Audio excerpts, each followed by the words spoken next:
অনেকের মনে প্রশ্ন জাগে, ধনীরাই কেন দিন দিন ধনী হচ্ছে আর গরিবরাই কেন দিন দিন গরিব হচ্ছে বা গরিবই থাকছে। প্রথমত সবাই মনে করে ধনী আর গরিবের মধ্যে পার্থক্যটি কেবল সম্পদের মধ্যে সীমাবদ্ধ, কিন্তু এটি সম্পূর্ণ ভুল ধারণা। বিসমিল্লাহির রহমানির রহিম। আজ যে কথাগুলো বলবো সেগুলো একটু মনোযোগ দিয়ে শুনবেন।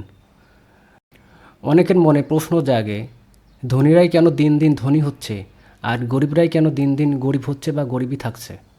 আজ এই বিষয় নিয়ে কিছু কথা বলবো, আর এই বিষয়গুলো নিয়ে যে ভুল ধারণাগুলো আছে সেগুলো তুলে ধরবো। প্রথমত সবাই মনে করে ধনী আর গরিবের মধ্যে পার্থক্যটি কেবল সম্পদের মধ্যে সীমাবদ্ধ, কিন্তু এটি সম্পূর্ণ ভুল ধারণা। তাদের মধ্যে প্রধান পার্থক্যটি হচ্ছে চিন্তার পার্থক্য, অর্থাৎ ধ্যান ধারণার পার্থক্য। ধনীরা সবসময় প্রচলিত ব্যবস্থার বাইরে যে চিন্তা করে এবং তারা প্রচলিত ধারার বাইরে যে ঝুঁকি নিতে জানে।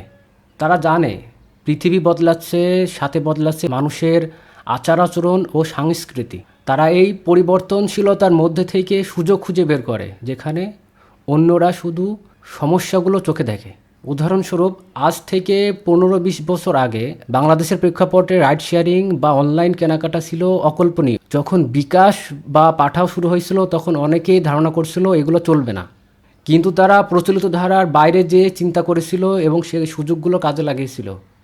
আজ তারা সফল। 2. সামাজিক লোকলজ্জা এবং প্রথাগত কারণ। দরিদ্ররা ভয় পায় তারা যদি নতুন কিছু শুরু করে তাহলে সমাজ তাকে নিয়ে হাসাহাসি করবে। সমাজ সেটাকে পাগলাটে বা নিচু চোখে দেখবে।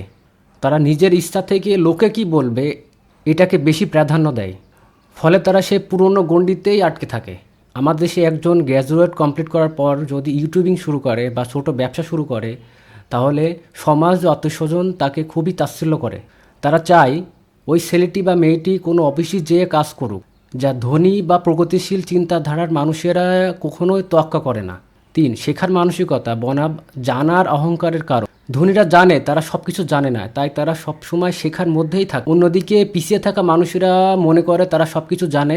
যেসব কৃষক বর্তমানে আধুনিক প্রযুক্তি বা ড্রোন বা আধুনিক সেচ পদ্ধতি ব্যবহার করছে তারা কিন্তু আজ সফল।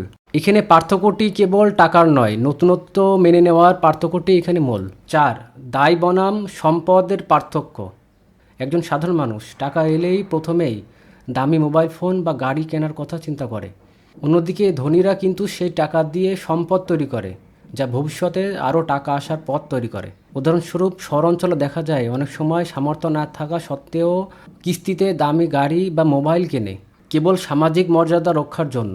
কিন্তু এই টাকা যদি কোনো ছোট ব্যবসা বা কোনো স্কিল ডেভেলপমেন্টের কাজে লাগানো যেত, তবে তা দীর্ঘমেয়াদী সম্পদ দিত। এগুলোই ছিল মূলত ধনী আর গরিবের মধ্যে মূল পার্থক্যগত সমস্যা। আমরা যদি এই চিন্তাধারা বদলাতে পারি তাহলে আমাদের মধ্যে আর কোনো পার্থক্য থাকবে না। সবাই ভালো থাকবেন। ভিডিওটি ভালো লাগলে অবশ্যই লাইক, কমেন্ট ও শেয়ার করবেন। আর নেক্সট ভিডিও পেতে হলে অবশ্যই সাবস্ক্রাইব করবেন।